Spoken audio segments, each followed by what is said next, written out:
Hello student, कैसे हैं आप सभी। तो चलिए हम अपने नेक्स्ट टॉपिक पर आगे बढ़ते हैं। तो देखिए बेटा, आज का टॉपिक हमारा क्या होगा, उससे पहले आप ये देख लो कि इस चैप्टर में अभी तक हम कौन कौन से टॉपिक कर चुके हैं। तो आपको याद हो, जब हमने चैप्टर स्टार्ट किया था तो बताया था पुष्पी पादपों में लैंगिक जनन जो है वो 3 पदों में संपन्न होता है। 3 पद आपको बताए थे। सबसे पहला बताया था निषेचन से पूर्व, दूसरा निषेचन, और तीसरा बताया निषेचन पश्च। हमने फिर पहला टॉपिक स्टार्ट किया निषेचन से पूर्व। निषेचन से पूर्व में हम 2 टॉपिक करने वाले थे। पहला टॉपिक युग्मकों का निर्माण, ये पूरा हो चुका है, युग्मकों का निर्माण, और दूसरा युग्मकों का स्थानांतरण, और ये टॉपिक भी अपना क्लियर हो चुका है, युग्मकों का स्थानांतरण। युग्मकों के निर्माण में हमने 2 टॉपिक किए थे। एक टॉपिक तो हमने किया था कि परागकणों का निर्माण किस प्रकार से होता है, परागकणों का निर्माण, और आपको याद हो तो इस प्रकार की हमने एक संरचना बनाई थी परागकण, जिसमें बाह्यचोल और अंतःचोल होते हैं, जिसके अंदर 2 नर युग्मक पाए जाते हैं। ये 2 नर युग्मक हैं, 2 नर युग्मक पाए जाते हैं। नेक्स्ट इसी तरीके से हमने मादा युग्मकों के लिए एक संरचना का निर्माण करना सीखा था, जिसे कहा गया था भ्रूण कोश। तो भ्रूण कोश के निर्माण की प्रक्रिया पढ़ी थी, जो कि आपने पढ़ी थी 7 कोश के और 8 केंद्र की है, जो बीजांड के अंदर पढ़ी थी। इस तरह की एक संरचना।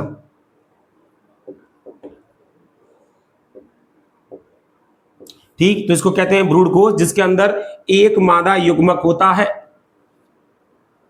तो हम ये दोनों टॉपिक कवर कर चुके हैं। जब हमने ये टॉपिक समझे थे तो टॉपिक का नाम उस टाइम पर हमने रखा था नर युग्मकोद्भिद का निर्माण, और यहां पर रखा था हमने मादा युग्मकोद्भिद का निर्माण। तो ये हमारे दोनों टॉपिक क्लियर हो गए। तो जब आपको बताया गया था कि किसी पुष्प के पुंकेसर के परागकोश में परागकणों का निर्माण हो जाता है, तो फिर उन परागकणों का स्थानांतरण जो है वो स्त्री केसर के वर्तिकाग्र तक होता है, जिसे कहा जाता है युग्मकों का स्थानांतरण, और पादपों में उसे बोलते हैं परागण प्रक्रिया, यानी कि पॉलिनेशन।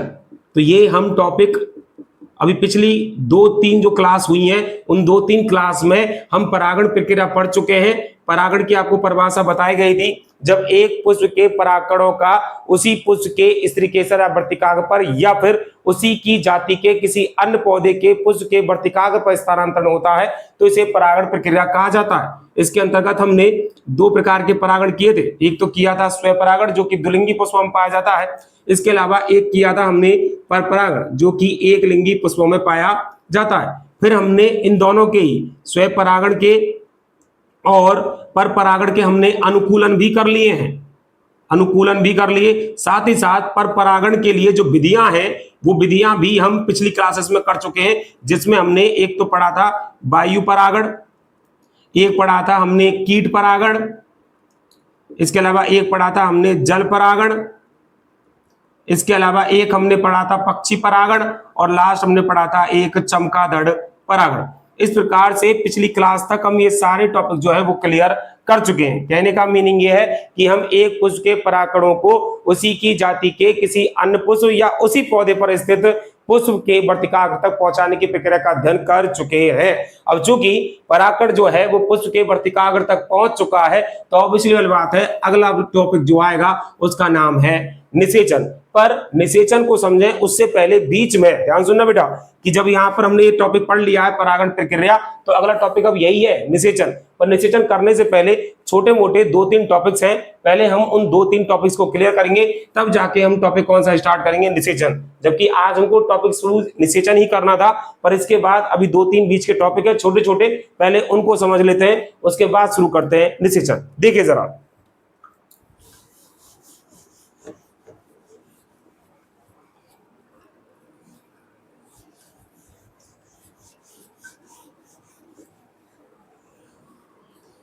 देखिए टॉपिक क्या है, टॉपिक का नाम देखना, पराग स्त्री केसर संकर्षण क्रिया, या फिर पारस्परिक क्रिया, इंग्लिश में इसे बोलते हैं पोलन ग्रेन पिस्टल स्त्री केसर इंटरेक्शन। देखिए बेटा, इस टॉपिक के अंदर क्या करने वाले हैं, ध्यान से टॉपिक को समझना बेटा, क्योंकि ये जो टॉपिक हम करने वाले हैं, मैंने आपको बताया था कि निषेचन से पूर्व की सारी घटनाएं हो चुकी हैं। तो अगला टॉपिक हमारा निषेचन था, लेकिन उससे पहले कुछ 2-3 टॉपिक छोटे छोटे हैं जो एनसीईआरटी किताब में लिखे हुए हैं, वो भी आपको समझने जरूरी है। तो ये वाला जो टॉपिक है एक्चुअली में ये उन पौधों के लिए जिनमें परपरागण होता है, स्वपरागण वाले पौधों के लिए ये टॉपिक नहीं है। फिर भी आप समझो कि पिछली क्लासेस में आपने देखा था, मैं थोड़ा वापस से ऐसे समझा रहा हूं, पिछली क्लास में आपने स्वपरागण समझा था और परपरागण भी हो चुका है, पर थोड़ा सा एक बार देखिए जरा कि स्वपरागण के लिए कंडीशन क्या है। स्वपरागण के लिए कंडीशन है, एक तो पुष्प कैसे होने चाहिए, द्विलिंगी, ये कंडीशन किया था। एक ऐसा ही पौधा हमने और बनाया था और उस पौधे पर हमने बताया था कि उस पर पुष्प कैसे है, एक लिंगी, लेकिन दोनों ही है, नर वाला भी पुष्प है और मादा वाला पुष्प भी है। तो अगर एक ही पौधे पर नर भाग भी है और मादा भाग भी है, तो ऐसे जो पौधे होते हैं उन पौधों को हम क्या भी बोलते हैं, द्विलिंगाश्रयी पौधे बोलते हैं। तो हमने यही बताया था कि जिन पौधों में स्वपरागण होता है तो या तो उनका द्विलिंगी पुष्प होना जरूरी है या उस पौधे का द्विलिंगाश्रयी होना जरूरी है। जैसे देखो, यहां से परागकण यहां आ जाएंगे, यहां के परागकण अगर यहां आ जाएंगे तो निषेचन की प्रक्रिया है, परागण की जो प्रक्रिया है वो एक ही पौधे पर हो रही है, यानी कि उनमें क्या हो रहा है, स्वपरागण। पर ध्यान से कंडीशन सुनना कि एक तो मैंने बोला या तो द्विलिंगी होना चाहिए या पौधे का द्विलिंगाश्रयी होना जरूरी है, या फिर इनमें पाई जानी जरूरी है समकालपक्वता, यानी पुंकेसर का परागकोश और स्त्री केसर का जो वर्तिकाग्र होता है वो एक ही समय पर परिपक्व होना चाहिए, तभी इनमें क्या हो सकता है, स्वपरागण हो सकता है। ऐसी मैंने कुछ कंडीशन बताई थी। ऐसे ही फिर जब मैंने परपरागण बताया था तो परपरागण में भी मैंने आपको बोला था कि देखो, जो पौधे एक लिंगाश्रय के होते हैं उनमें तो परपरागण होता ही है, लेकिन बहुत सारे ऐसे द्विलिंगी पौधे या बहुत सारे ऐसे पौधे द्विलिंगाश्रय पौधे भी होते हैं जिनमें स्वपरागण नहीं पाया जाता। क्या पाया जाता है, परपरागण पाया जाता है। अब उनमें परपरागण मिलता क्यों है, वो मिलता इस वजह से है कि कई बार द्विलिंगी पुष्प या द्विलिंगाश्रय पौधे में पुंकेसर और स्त्रीकेसर एक ही समय पर परिपक्व नहीं होते, और जब वो एक ही समय पर परिपक्व नहीं है तो उनमें स्वपरागण नहीं, कौन सा परागण पाया जाता है, परपरागण। तो कुछ कंडीशन थी, कुछ कंडीशन क्या थी कि हो सकता है कि द्विलिंगी पुष्प या द्विलिंगाश्रय पौधों में पाई जा सकती है स्वयंबंधता। स्वयंबंधता के अंतर्गत मैंने क्या बताया कि यदि एक ही पुष्प के परागकण उसी पुष्प के स्त्री केसर या उसी पौधे पर स्थित किसी दूसरे पुष्प के स्त्री केसर के वर्तिकाग्र पर गिर जाते हैं तो वर्तिकाग्र जो होती है उसको, ध्यान सुनना, वर्तिकाग्र जो होती है वो उसको परागनलिका बनाने की अनुमति नहीं देती, यानी कि उस पौधे के या पुष्प के द्वारा, जीनों के द्वारा ये सब कुछ कंट्रोल होता है कि वो उसे स्वपरागण करने देगा या नहीं करने देगा। तो जिन पौधों में स्वयंबंधता है तो इसका मतलब है उसमें स्वपरागण नहीं पाया जाता, तो उसमें क्या पाया जाता है, परपरागण। तो अभी मैंने एक लाइन बोली है, वर्तिकाग्र में ये क्षमता होती है कि वो सही या गलत को पहचान सकता है। तो वही ये टॉपिक है आज का कि पराग स्त्री संकर्षण क्रिया। तो अभी इस टॉपिक को ध्यान से समझना, मुझे इस टॉपिक को समझाने के लिए ये स्वपरागण और परपरागण का थोड़ा सा सहारा लिया था, तो ध्यान से समझना। तो जैसे कि अब इसमें क्या है, मैं आपको एक फ्लावर में केवल ये अंडप वाली संरचना, जिसको मैंने यहां आपके लिए स्त्री केसर लिखा हुआ है, ध्यान समझना बेटा, कि जैसे कि अंडप के ऊपर जो है वो परागकण पहुंच गए, तो लाइन सुनना कि परागण प्रक्रिया के दौरान सही प्रकार के परागण, मैं लिख देता हूं जरा देखना यहां पर, परागण प्रक्रिया के दौरान सही प्रकार के परागकणों का वर्तिकाग्र पर स्थानांतरण हो यह जरूरी नहीं है, यह जरूरी नहीं है। क्या मैंने इसमें बोला है कि कई बार ऐसा होता है कि जैसे हवा के माध्यम से है या जल के माध्यम से है या कीटों के माध्यम से जो है वो अलग जाति के परागकण अलग जाति के पुष्प के वर्तिकाग्र तक भी पहुंचने के चांसेस होते हैं। तो अगर ऐसे गलत प्रकार के परागकण पहुंच गए तो क्या वर्तिकाग्र जो है परागकण को परागनलिका बनाने की अनुमति देगा नहीं। तो इसीलिए ये टॉपिक है, यहां लिखा हुआ कि यानी कि परागकण और स्त्री केसर के बीच में कोई ऐसे रासायनिक घटकों के द्वारा पारस्परिक क्रिया होती है जिसमें स्त्री केसर परागकणों को या तो परागनलिका बनाने की अनुमति देगी या नहीं। तो यहां पर सीधी सीधी एक लाइन है कि जब गलत प्रकार के परागकण पहुंचेंगे तो वर्तिकाग्र जो है उस परागकण को परागनलिका बनाने नहीं देगी, लेकिन यदि परागकण सही प्रकार का पहुंचा तो उसको वर्तिकाग्र पर परागनलिका बनाने की अनुमति दी जाती है। ओवरऑल जो मैंने आपको बोला है उसका सीधा मीनिंग यह है, इस टॉपिक को सीधे तरीके से समझना कि यदि सही परागकण पहुंचता है तो ही वर्तिकाग्र जो है उसको परागनलिका बनाने की अनुमति देती है। तो इस पूरे टॉपिक का मीनिंग क्या है, ध्यान सुनना। परागकणों का वर्तिकाग्र पर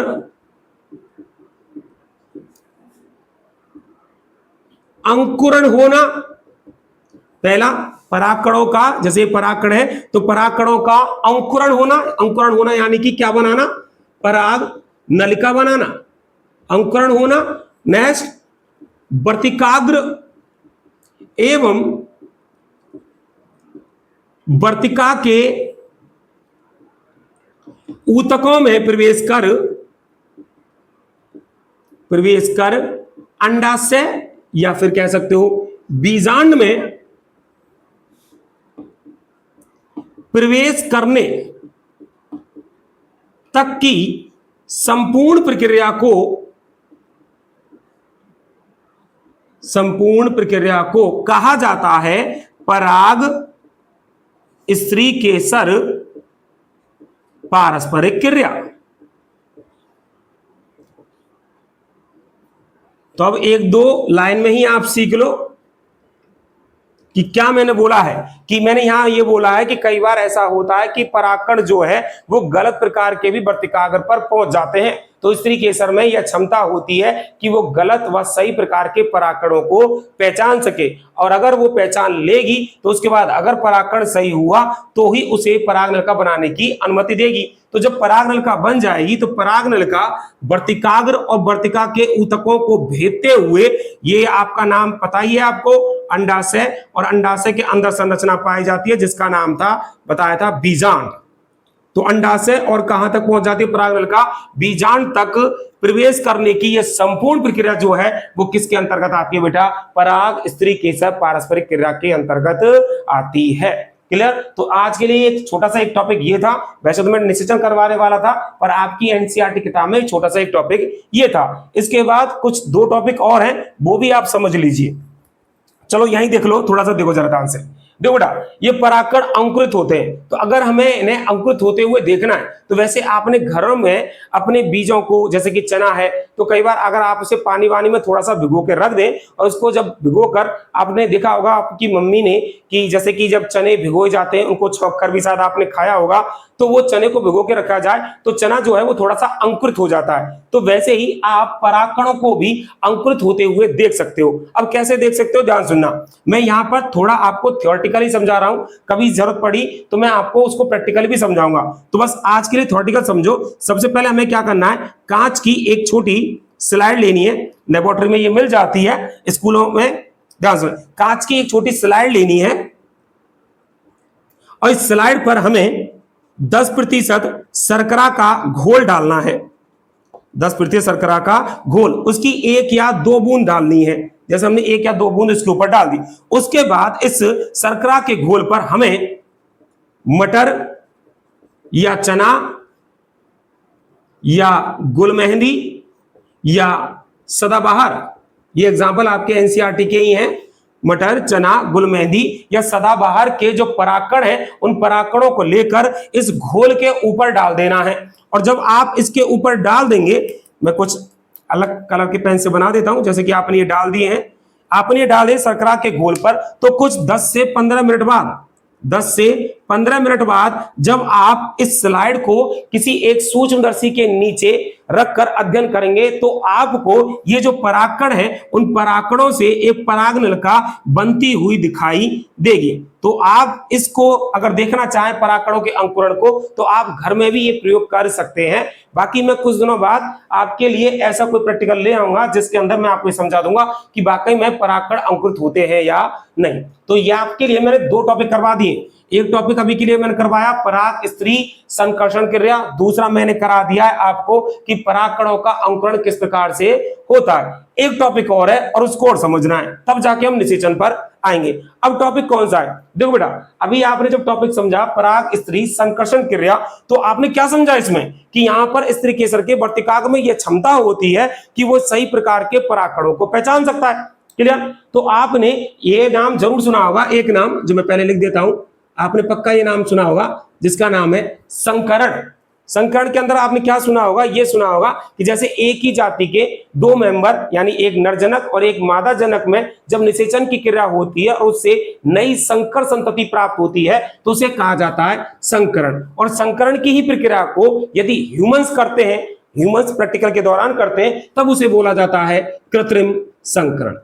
क्लियर बेटा? तो बहुत सारे पादप प्रजनन वैज्ञानिक ऐसे रहे हैं जिन्होंने इसी पराग स्त्री केसर संकर्षण क्रिया का प्रयोग करते हुए यानी कि इस टॉपिक को समझते हुए उन्होंने बहुत सारी ऐसी संकर किस्में बनाई हैं। किसके माध्यम से? कृत्रिम संकरण के माध्यम से। या तो 2 अलग अलग जाति के मध्य भी कराया गया है, ये 2 अलग अलग जाति के मध्य भी संकरण करवाकर नई संकर जाति प्राप्त की जा सकती है, या फिर एक ही जाति के नरजनक और मादा जनक के पौधों में संकरण करवाकर भी नई संकर जाति प्राप्त की जा सकती है। और इस कृत्रिम संकरण की जो विधि है आपकी एनसीईआरटी किताब में ऐसा कुछ नाम लिखा हुआ है, कुछ ऐसा नाम बोरा वस्त्रावरण, कुछ ऐसा नाम आपका लिखा हुआ है। इसके अलावा इसी टाइप का नाम एक और लिखा हुआ है विपुंसन। तो इस टेक्निक को बोरा वस्त्रावरण या विपुंसन के नाम से या फिर बैगिंग टेक्निक के माध्यम से जाना जाता है। तो अब आपको मैं जो टॉपिक समझा रहा हूं वो है कृत्रिम संकरण। तो अब यहां पर एक चीज और सुन लीजिए, यही जो टॉपिक है इसी 12th क्लास में चैप्टर नंबर 4 जहां पर हम मेंडल के प्रयोगों के बारे में करेंगे, तो वहां भी मेंडल के प्रयोग के दौरान भी हम इस प्रैक्टिकल को हूबहू वैसा ही समझेंगे जैसा आज इस क्लास में भी समझ रहे हो। पर एनसीईआरटी के इसी पहले नंबर के चैप्टर में टॉपिक है, इसलिए आप इसको समझ लीजिए। देखिए जरा ये टॉपिक किस प्रकार से है।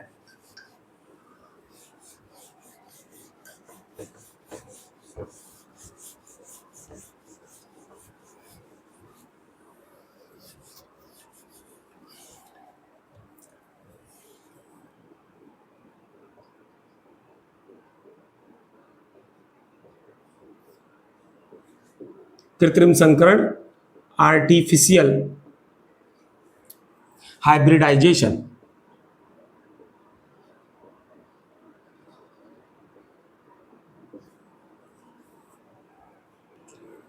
देखो बेटा ध्यान से समझना इस टॉपिक को। देखिए कृषि उत्पादन बढ़ाने के लिए, कृषि उत्पादन बढ़ाने के लिए पादप प्रजनक वैज्ञानिकों द्वारा, पादप प्रजनक वैज्ञानिकों द्वारा 2 भिन्न प्रजाति या फिर समान प्रजाति के जनकों के मध्य क्रॉस करवाया जाता है, निषेचन करवाया जाता है जिसे कहा जाता है कृत्रिम संकरण। कृत्रिम संकरण कहा जाता है। इस टेक्निक के अंतर्गत क्या किया जाता बेटा? 2 अलग अलग नरजनक और मादा जनक लिए जाते हैं जो कि उच्च गुणवत्ता वाले होते हैं। साथ ही साथ इस विधि के अंतर्गत यह ध्यान रखा जाता है कि स्त्री केसर पर कोई गलत प्रकार के परागकण ना आ जाए। तो इसके लिए जो टेक्निक अपनाई जाती है वो टेक्निक अभी मैंने कुछ देर पहले कॉर्नर साइड में लिखी थी। एक तो लिखा था मैंने बोरा वस्त्र तकनीक, बोरा वस्त्र तकनीक एवं विपुंसन तकनीक का इस्तेमाल किया जाता है। अब ये तकनीक क्या है? तकनीक का इस्तेमाल किया जाता है, जरा समझिए। जब आप इन टेक्निक्स को समझोगे तो आपका ये टॉपिक क्लियर हो जाएगा कृत्रिम संकरण क्या होता है। देखिए बेटा कि इस कृत्रिम संकरण के प्रयोग में पादप प्रजनन जो वैज्ञानिक होते हैं वो क्या करते हैं, ध्यान से जैसे कि समझना कि एक तरफ हमने क्या किया, जैसे कोई एक खेत है, उस खेत को दो भागों में डिवाइड कर दिया। एक तरफ जो पौधे लगे हुए हैं, ध्यान समझना बेटा, एक तरफ जो पौधे लगे हुए हैं वो दुलिंगी ही हैं। जैसे कि एग्जाम्पल के लिए मैं यहाँ कौन सा ले लेता हूं, मटर ले लेता हूं। तो इधर भी दूसरी साइड जो पौधे लगे हुए हैं वो भी कौन से लगे हुए हैं, द्विलिंगी लगे हुए हैं। क्लियर बेटा, बस एक एक प्लांट ही बनाया मैंने। तो अब प्रयोग कैसे किया जाता है कि जैसे कि दो तरफ आपने अलग अलग पौधे लगा रखे जो लक्षणों के मामले में अलग अलग हो सकते हैं। तो एक को हम नर के रूप में, तो एक को हम किसके रूप में लेंगे, मादा के रूप में, जबकि है पशु कैसा, द्विलिंगी। तो इस टेक्निक में क्या किया जाएगा कि ध्यान सुनना, जिसको हम मादा के रूप में लेने वाले उसमें क्या किया जाएगा कि इनके जो पुंकेसर है, पुंकेसर के अंदर जो परागकोश और परागकोश के अंदर बनते हैं परागकण, तो परागकण बनने से पहले ही इनके पुंकेसरों को हटा दिया जाता है चिमटी के माध्यम से या कैंची के माध्यम से, इनको कट करके अलग कर दिया जाता है। तो किसी द्विलिंगी पशु से पुंकेसरों के हटाने को ही बोला जाता है विपुंसन। तो सबसे पहले टेक्निक क्या की जाती है, सबसे पहले आपने लिखा पुंकेसरों को हटाना, पुंकेसरों को हटाना जिसे क्या बोला गया, विपुंसन। तो सबसे पहले किया जाता है विपुंसन। क्लियर बेटा, इससे कुछ नहीं किया गया, तो ये हमने क्या हटा दिया, इसके पुंकेसर हटा दिए। पुंकेसर हटाने के बाद अब देखो इस तरफ जो पौधे लगे हुए, पौधे तो और भी हो सकते हैं जो इसी लक्षण वाले हो सकते हैं, इसकी तरफ भी और पौधे हो सकते हैं जो इसी लक्षण वाले हो सकते हैं। तो अब इस पुष्प का परागकण भी इसके ऊपर आ सकता है, तो हम नहीं चाहते कि इस पुष्प के परागकण इसके ऊपर आए, तो इसके लिए इसके ऊपर बैगिंग कर दी जाती है। बैगिंग कर दी जाती है यानी कि बोरा बस्त टेक्निक का इस्तेमाल किया जाता है। इसके अंतर्गत क्या किया जाएगा, किसी बटर पेपर या थैली के द्वारा, बटर पेपर या थैली के द्वारा इसे बांध दिया जाएगा, जिसे कहा जाता है बैगिंग। तो पहली टेक्निक जिसका नाम विपुंसन, दूसरी टेक्निक क्या किया गया, बैगिंग। यानी कि इसके ऊपर क्या बांध दी, पॉलिथीन क्यों बांध दिया, इसके ऊपर बटर पेपर क्यों बांध दिया, ताकि इसी के जाति के कोई अन्य पुष्प के जो परागकण है वो इस पर ना पहुंच जाए। अब क्या किया जाएगा, तो जैसे कि मैंने बोला कि इस पौधे को नर के रूप में लिया गया है, तो जैसे ही इस पौधे के पुष्प के परागकण बनने लगेंगे तो उन परागकणों को चिमटी के माध्यम से लेकर फिर यहां से आप इस पॉलिथीन को हटाया और हटाने के बाद इस पुष्प के जो परागकण है उनको चिमटी के माध्यम से लेकर इसके ऊपर डाल दिया जाएगा। क्लियर, तो इसी चीज को अब तुम देखो ध्यान से, दो पौधों के बीच में क्रॉस हुआ है तो बोला गया संकरण, चूंकि ये ह्यूमंस के द्वारा किया गया, तो अभी जो किया जा रहा है इसी को तो बोला जा रहा है कृत्रिम संकरण।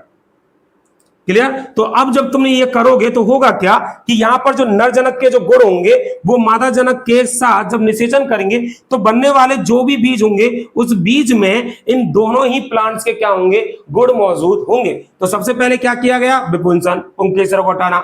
दूसरा क्या किया गया, बैगिंग, यानी पॉलिथीन का बांधना। वैसे तो टेक्निक बहुत बड़ी है पर हम इसको और ज्यादा तरीके से जो समझेंगे वो समझेंगे 4th नंबर के चैप्टर में। वरना टेक्निक देखो, एक तो विपुंसन आती है, एक बैगिंग आती है, उसके बाद एक टेक्निक और होती है जिसका नाम होता है टैगिंग। टैगिंग का मतलब होता है जिस पौधे में प्रयोग कर रहे हैं उस पर एक पट्टे का एक लेबल लगाना जिस पर लिखना कि विपुंसन कब किया गया है, कृत्रिम संकरण कब करवाया जाएगा, किस वैज्ञानिक ने ये प्रयोग किया है या प्रयोग कर रहा है, तो उसको कहते हैं टैगिंग। तो विपुंसन, बैगिंग, फिर टैगिंग, फिर क्या कर देना, कृत्रिम संकरण। तो कृत्रिम संकरण के दौरान क्या किया, एक पुष्प के पराग उठाकर दूसरे पुष्प के वर्तिकाग्र पर डाल दिए, फिर उसके बाद वापस से इसको पॉलिथीन से ही पैक कर दिया था तब तक के लिए जब तक इसके अंदर बीज का निर्माण ना हो जाए। अब ये जो बीज बनेगा उस बीज में दो अलग अलग पौधों के क्या होंगे, लक्षण होंगे, जिसे बोला जाएगा संकर बीज। क्लियर, तो इस तरीके से आपने ये टॉपिक भी समझा जिसका नाम है कृत्रिम संकरण। तो ध्यान से बेटा, हमारा जो ये चैप्टर चल रहा है उस चैप्टर में पहले टॉपिक था निषेचन से पूर्व, वो हमारा कल तक कवर हो चुका था इससे पहले की वीडियो में। नेक्स्ट अगला जो टॉपिक था वो टॉपिक हम करने वाले हैं, उसका नाम है निषेचन। पर निषेचन करने से पहले हमने 3 टॉपिक आज समझे हैं। एक है पराग स्त्री पारस्परिक क्रिया, दूसरा समझा था हमने कि परागकणों का अंकुरण कैसे होता है, और तीसरा हमने समझा है यहाँ पर कृत्रिम संकरण की प्रक्रिया। तो आज की क्लास में हमने 3 टॉपिक समझे।